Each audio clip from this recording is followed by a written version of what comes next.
it play and call it work. Hey there, Wargamers. Josh and I here to play a game of Warhammer Underworlds Shadespire for you. Now, I have just taught Josh how to play the game. We just did like a little quick test game. He played the Stormcast Eternal guys, the Liberators, Steelheart's Liberators, I believe they're called. I played Gorebeards or Garrek's Blood Reavers. I haven't won with them yet, of course. Because you played a couple of test games and like practice games, all that. Getting myself into the game as well. I'm very interested in the game. It's very fun to play. So again, I'm going to be playing the Blood Reavers, and Josh is going to be playing the Stormcast Eternal guys, and I'm going to see if I can pull out a win. I'm going to try maybe a different strategy out this time. It's going to be pretty much the same as I usually play it. Here we have the Liberators, Steelheart's champions. This is a small warband of 3. On the right we have Severin Steelheart without a helmet, the leader of course, with a mighty impressive sword. Over in the bold in the middle, looks like a Retributor, got a big hammer. Angharad Bright Shield, kind of like the beat stick of the warband. She's got that has the potential to do, well, at least always get damage, and she rolls 3 dice, 2 damage each, and she is pretty unmovable if she becomes inspired. Here's the Corn Warband, Garrek's Reavers. So it's a 5-man Reaver squad, classic Reaver tactics in Age of Sigmar, swarm and kill. There's 5 of them. On the very left, we have Targor and Arnulf beside him. So they're kind of like the new guys in the warband. They're not really tough. They don't do a whole lot of damage, but hey, they're there to support. In the middle, we got Karsus the Chain, who's got a really neat chained axe, who pretty long range on, well, double the range on a melee attack, so he attacks 2 hexes. Blooded Sake, who's got the big impressive cleaver, who becomes very important when inspired, so try my best not to throw him away. And of course, Garrek Gorebeard, the leader of the warband. Try and keep him in the back too, he's pretty important. Josh and I here are going to go through all the steps to set up this game for you guys. So the first step is, of course, rolling the dice to see who is stuck placing the board first. And you need criticals. So I got 1, the critical. Actually, I cheated. Actually, no, that's yours. Yep. So I got 1 critical, Josh rolled a critical. That means we re-roll. Whoever gets the most wins. I got 1. Josh got none. So I will say Josh places his board that he chose first on the field.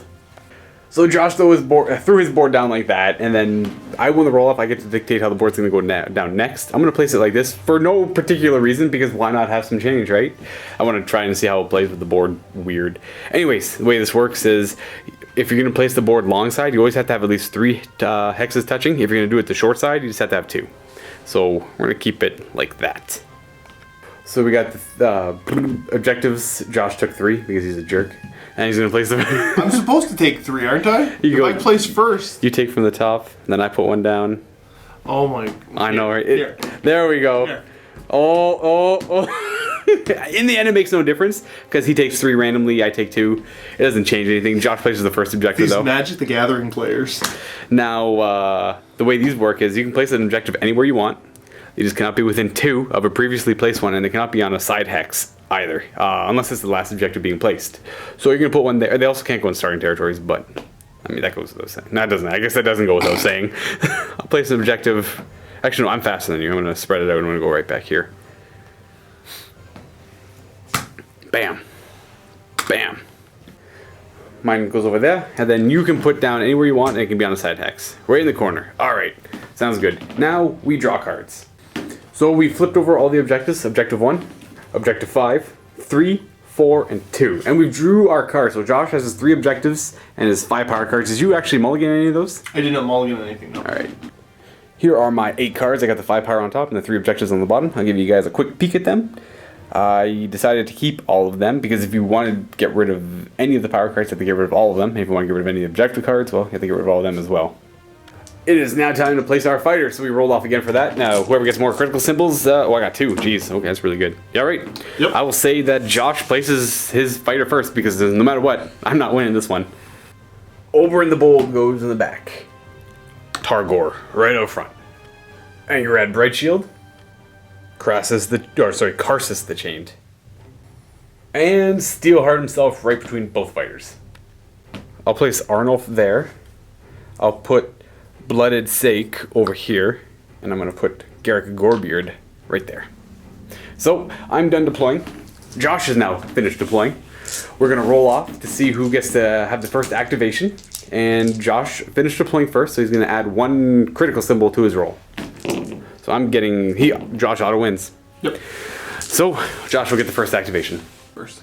Sorry. I'm going to have you go first, Luka. Josh has the option of forcing someone to go first. So, Makes sense. I would do the same, I guess. Before I go into my turn more, I'll give you guys a quick overview of the cards again if you have not watched our previous episodes. So the very left back here is the movement. So Garrek Gorebeard can move 4. The next number beside that is a 1, so I get to roll 1. That's my defense characteristic. So I get to roll 1 die when defending, and I'm looking for the dodge icon or a critical symbol. Beside that is my health. Garrek has 4 health. Above these are my attack actions. So if I go to make an attack, these are the actions I can take. He's only got 1. So he's got the Blood Drinker Axe, which has a range of 1 hex. When I roll 2 dice, and I have to look for hammers or crits, and it does 2 damage if it goes through. One more thing to go over, the actions that you can do. So you can spend activation token to activate one of your guys. That guy can then move or charge, which allows him to move and attack. But that character can no longer move after moving or move after charging, and he cannot attack anymore after charging. Or you can order them just to make a basic attack if they're already in range to do an attack. You can draw a power card to add to your hand, or you can discard an objective and draw a new objective, put a fighter on guard, or simply pass your turn. So with that activation, I think I'm going to move Garrek Gorebeard up to that objective. So that's activated, and I'm going to put a movement token right beside him to say he cannot move anymore this turn, or this phase. Once a player's activation is done, you look to play power cards, and I will be playing 1. It'll be Desecrate. Bam. So Desecrate here says, remove 1 objective that you hold from the battlefield. So I'm just going to get rid of 5. Now that I have destroyed that objective, it's Josh's turn to play any powers if he wants to. I think what I'm going to do is go ahead for a Peal of Thunder. Peal of Thunder, sure. So I choose an enemy fighter and push them 1 hex in any direction. So you're going to choose Garrek Gorebeard, it looks like. And bring him right there. Bring him up 1 square closer. Sounds good. And then now it's my turn to play any power cards. I don't think I'm playing any. So no, I'm not playing any power cards. Are you playing any more, Josh? I will go ahead and play Righteous Zeal. Bam. Bam. What's Righteous Zeal do? So +1 damage to the first attack action with a range of 1 or 2 in the next activation. Oh boy. You're going to try and kill my leader in 1 hit? I'm going to see if I can go for it. Yeah, right. Makes sense. So that means is when it says next activation will be on Josh's turn after this is done because he's the next one to activate. So if he says charge with his Oberyn, he'll have +1 damage on his attack if he gets through. Yeah. And now it passes to me to play powers if I have any response, and I do not. Josh, do you have any powers to play? That is going to be it. So now we go on to the next activation, which is Josh's. Josh is going to activate. And I'm going to go ahead and charge with... Well, let's do Oberyn the Bold. Oberyn the Bold, so he's got a move of 3, so he's allowed to move 3 hexes. 1, 2, 3. And then he's allowed to make an attack because he charged. But he can no longer move or attack anymore this phase. So how many attacks does Oberyn have? 2. He rolls 2 dice for attacking. He's looking for hammers or criticals. So he's going to gain a critical. It's not good. That means I have to roll a critical on my die or take 4 damage. I don't. So it is. He does 3 damage, correct? Oberyn the Bold. He does 3 base, but he gets +1 for the first attack action with a range of 1 or 2. Righteous Zeal. So I got 2 aggressive with Garrek. I didn't figure you had pull Zeal, and now he's dead. That's my leader gone. So that was a very good combination of cards for Josh. I was worried you'd have the Peal of Thunder to pull him 1 square closer. Right. But I'm like, at most he's taking 3 damage. I can be kind of safe. Even if you get an attack through, then he's like, oh, +1 damage. I'm like, that was pretty unlucky for me. You removed one of my fighters out of action, so you gain a glory. Now it goes on to playing power cards. Are you gonna play any power cards? I don't believe I will. Actually, you know what? I will go ahead and spend this. Spend that into play an upgrade. Go for Lightning Blade. Ooh. And throw that onto Steelheart. All right. So that is called an upgrade power card. You can attach them to your characters, or they augment your characters, and it costs glory to activate them. So he's got the 1 glory for taking out Gorebeard, and yeah, I'm in a bad spot, but let's see if I can recover. I'm gonna activate, and I'm gonna go ahead with Targor, and he's going to charge 3 just to get him in there, and he's gonna do an attack against Oberyn the Bold there. So here's Targor here. He has got the Gorax and Blade. He rolls 2 dice looking for swords. He's only doing 1 damage if they go through. So a critical and nothing. Uh-oh. So you need to roll a critical to stop this. No, you take 1 damage. So Oberyn the Bold takes the damage, but he does have an Inspire ability, which is the gold box around his card that says if you ever roll a shield or a critical symbol when you're the target of an attack, you become inspired. So he gets flipped over. He's got 3 health left, but he is now inspired, which means he's all around better. He's got maybe better movement, better defense, an additional attack ability. He's got, basically, he gains an attack with Cleave. Yes, and he also gains 1 more defense die, Yes. being a Liberator. I won that combat, so I would get to push him if I want to. I'm going to choose not to. I'm playing no power cards. How about you, Josh? I will not play any. Alright, so it's on to Josh's activation. So Josh flips a token. What are you doing? Let's send the big man in himself. He's- We are going to go for a charge with Severin. Alright. He's moving in. So we're going to go 1, 2. Just the 2? just the 2. Alright, he's charged. He's going to make an attack against Targor. So he's going to do an attack. What's his sword called? The Sigmarite Broadsword. Alright, so he's looking for hammers. 2 dice. A critical. That's not good. I need to roll a critical to stop this, or else I'm dead. I do! I take no damage. Nice. So yeah, the way that works is criticals override your normal dice rolls. That means your opponent has to roll to match. And if you ever tie on criticals, then you check for the other successes, but you roll a sword and not a hammer, so no damage. You got any power cards to play? I don't have any I want to play now. Alright, I believe I do. I'm going to throw down Blood Offering. I don't know if I like the idea of this, but choose a friendly fighter. I'm going to choose Blooded Stake, and he's going to take 1 damage and roll 2 extra dice when they attack in the next activation. Ooh. So Blooded Stake is down to 2, which is probably not going to be... It's not, I don't think it's a good idea, but I'm going to do it anyways. And I'm going to activate him, because I assume you have nothing else to play, right? Correct. I have nothing else to play either. So I'm going to activate him, and he's going to go for a charge. And he's going to swing at Oberyn. Blooded Stake has 4 attack dice, and he's supported, so I supports count, looking for hammers. And we get 2 criticals and 2 successes. Uh-oh. So you'd have to roll, even if you roll 2 shields, you can't stop it, 2 crits, but we'll show it how it works. So you roll 1 critical, which stops my 1 critical, but because I rolled an extra critical on you, it automatically goes through and is 3 damage.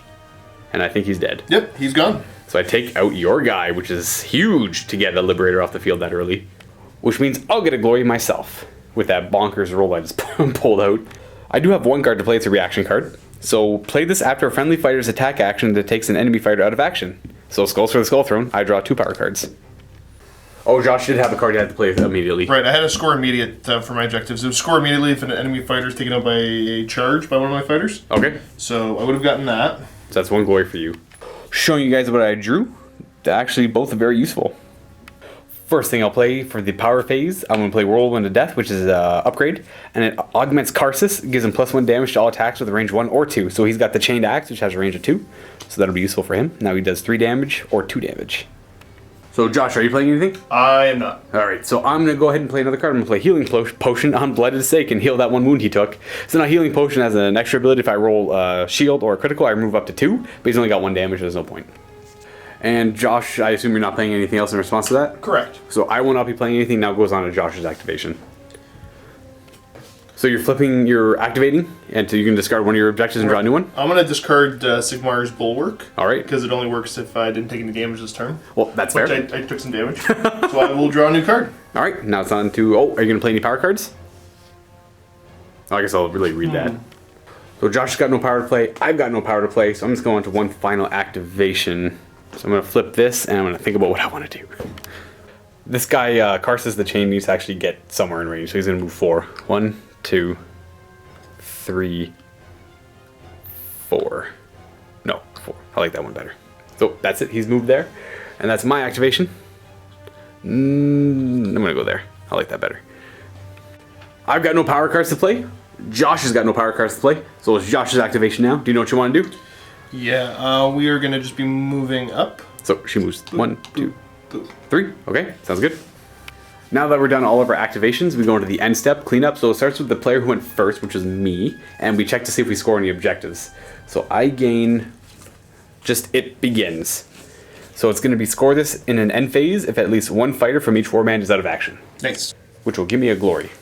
So I didn't get either of these other objectives, which is unfortunate.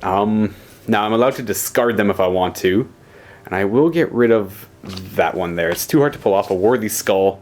It's unlikely I'm going to kill many more. Or maybe I will. I don't know. I'm going to get rid of it. It's not really worth... It's only worth 1. Next, we reveal and play in the upgrade cards. You're not allowed to play ploy cards in the end phase. So my upgrade is going to be Frenzy, so it's going to cost 1, and roll an extra attack dice when this fighter makes a charge action. So I'll go ahead and put that on Blooded Stake. He's my heavy hitter. I need him to stay alive, so if I can get a charge off, that would be great.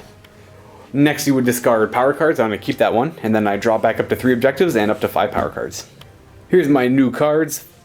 these ones on the left are my old ones, my new power cards on the top, and my 2 new objective cards. This one's a little obscene. Now Josh literally does everything I just did. So I will get my hold objective 3. Okay, that's one more glory for you. Indeed. Are you going to discard any of your objective cards? The last objective card I will hold on to because I think it might come up. Okay. And then as far as these, I will be playing Great Speed. Okay, upgrade card. Onto the boss man. Sure. So now he's +1 movement. He's moving 4, which is keeping up to my guys. And I will discard my other power card. All right, now you drop to 3 objectives and 5 power cards. Oh, Josh is done drawing all his cards. Now Josh and I are going to simply roll off to see who gets to go first or take the first activation. So I'm going to roll no criticals. Josh just needs to roll 1. No, a reroll. I'm going to get no criticals again. Josh is going to get 1. So you get to activate first, or you get to choose who activates first. Is it going to be me, or is it going to be you? Oh. It's a tough call, I know. Josh has decided to go first. He's flipped his token. And what are you going to do first? I think we're going to have Anghair go for it. All right, what you doing, charging? Okay, Angry. Yep. She will go 1, 2 to there. Okay. She's making an attack against, what's his name? Karsus the Chained. Yes. So you're looking for hammers, 3 dice, 2 hammers. So if I roll a critical, I stop all this damage. No.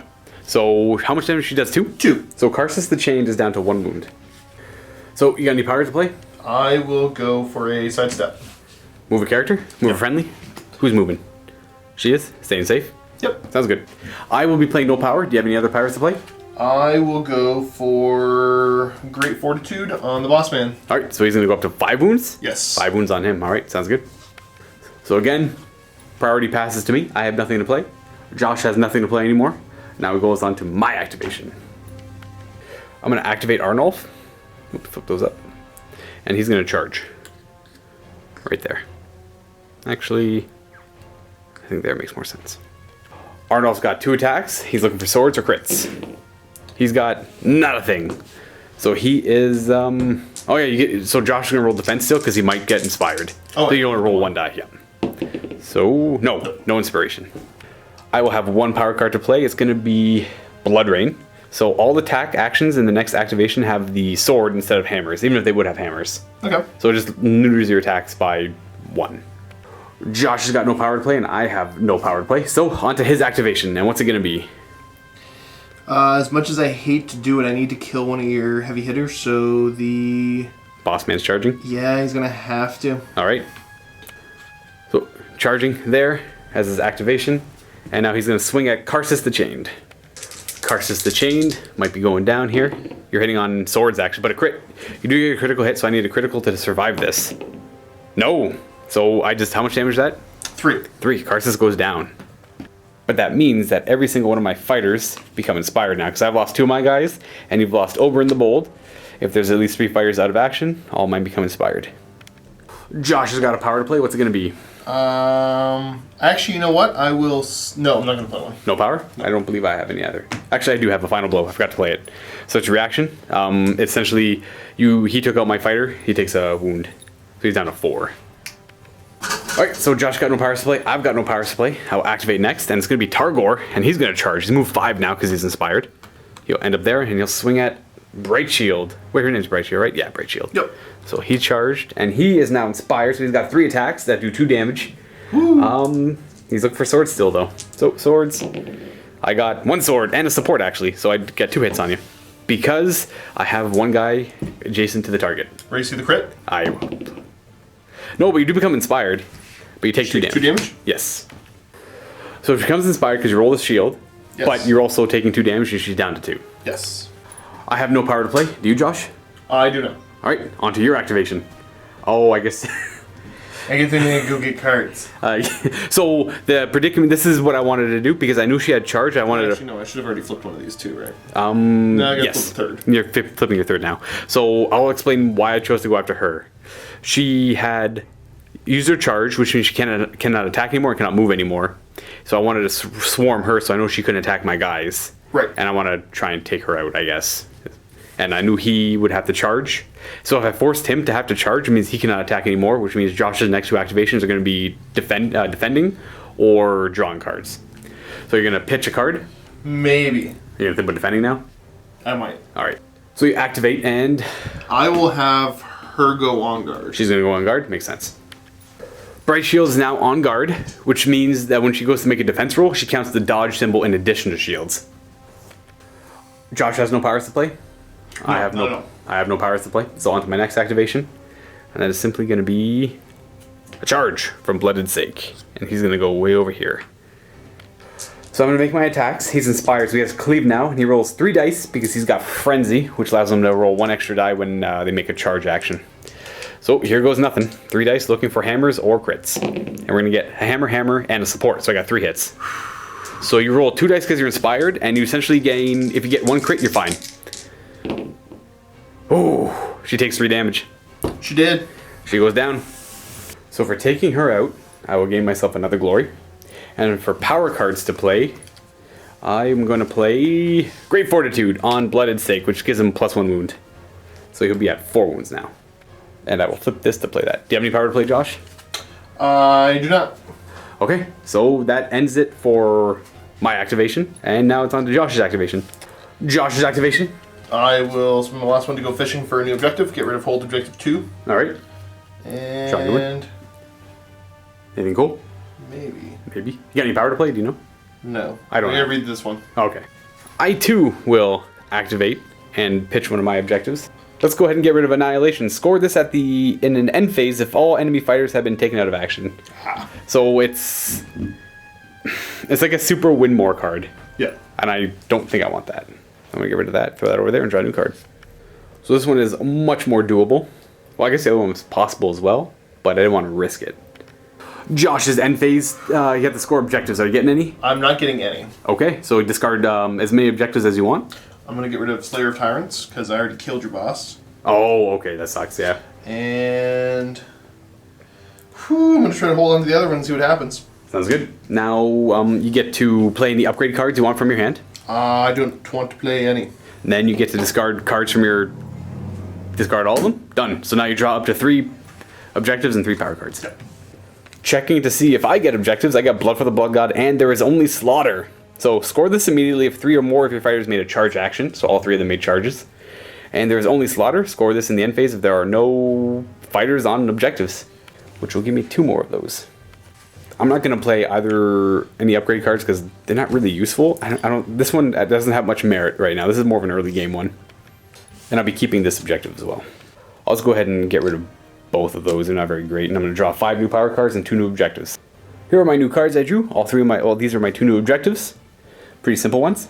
And then these are my 5 new power cards, and I am impressed with every single one of them. It's time to roll the dice to see who gets to activate first.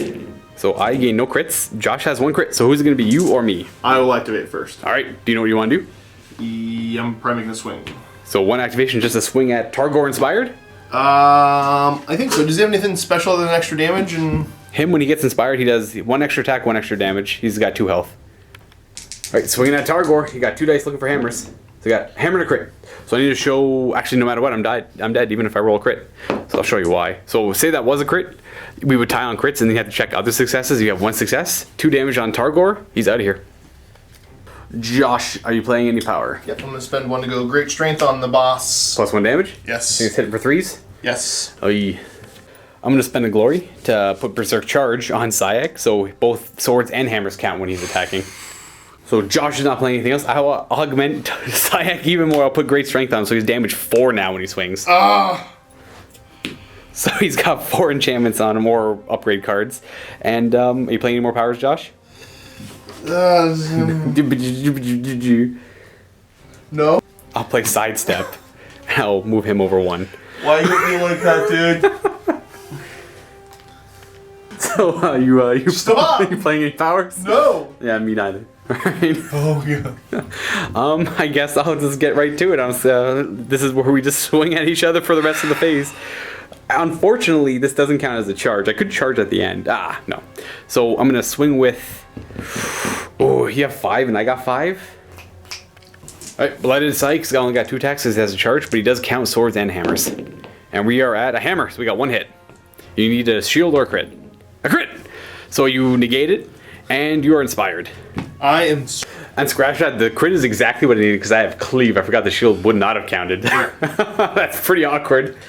So you're swinging right back at me. You're looking. You have what? 2 attacks? 2 attacks. Looking for hammers. Nothing. Oh. Nothing. Oh no. Nothing. All right. You gonna play any power?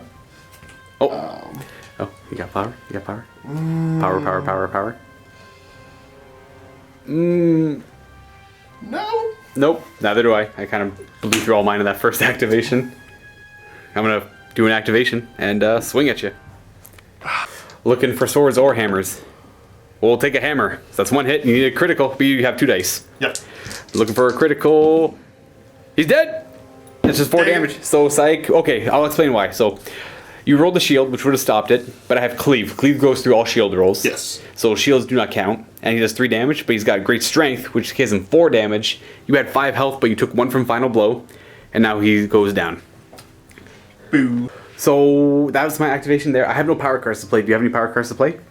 No. So now it's your activation. Now the game doesn't immediately end there, because Josh could have like a 5 glory victory over me, and that if he still has that 5 glory victory, So he I wins. can still spend to try to fish for cards, right? 100%.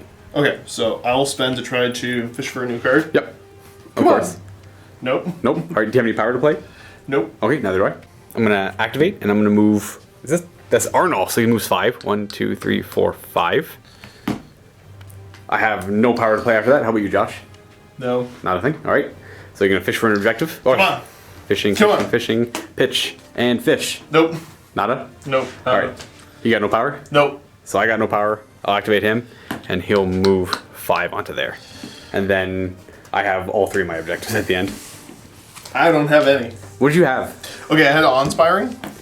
So I was going for 2 kills. Oh, okay. Denial. Nothing in your deployment zone. Right. Yeah. So And until you hold moved objective. up, and then hold objective 1. I kept getting hold objective cards. That Yeah, just I weren't know. going to go anywhere. So mine were conquest. Have all my fighters in your deployment zone, Yes. and just hold objective 4 and 2. Yep. Which I was able. I got obviously got lucky with the sidestep, putting my guy right into combat, able to attack as many times as I could. That was kind of a big deal. So obviously the cards play and just dictate the game so hard. These Right. power cards, like your turn 1 killing my leader, just because you had the exact cards. You pull them in 1 square and you gave your guy +1 damage. I'm like, oh, okay, I guess my leader's dead. Yep. But I was able to pull that off. I was able to kill Oberyn in response, get all my guys inspired, and then take out what I needed. Killing Oberyn in response was huge because I had a bunch of good cards for him. Yes, actually, well, these 2 cards I had here were from my other guys he took out of action. Yep. So I don't know if I like these cards all that much because they really dictate. Like, you can't use them if you don't have guys in action. I might end up taking these out of the deck, other than maybe the ones for sake. Correct, yeah. So he's the heavy hitter. He's the only thing that can really kill these Stormcast Eternal guys with the cleave. Cleave is a big counter to them, and then augmenting his damage to 4 is all you need to get him inspired and give him +1 damage. Is all you need with him. So what did you think of your first game on camera? That's a lot of fun, actually. I like the little quick kind of pickup games like this. Oh, 100%. And I'm a little obsessed with deck building games sometimes. Yep, of course. Or Me too. just Me too. the kind of upgrade type games. So we'll see if I get as addicted to this as I did to like X-Wing and Armada and some of the other games out there. That's fair. I mean, I'm already pretty heavily drawn into this game. Yeah. I'm excited. I'm really excited just to sit down and just go change our decks up. Yep. Anyways, guys, Josh and I will be jumping into the vault after this. Hope you guys like this game, and well, happy wargaming.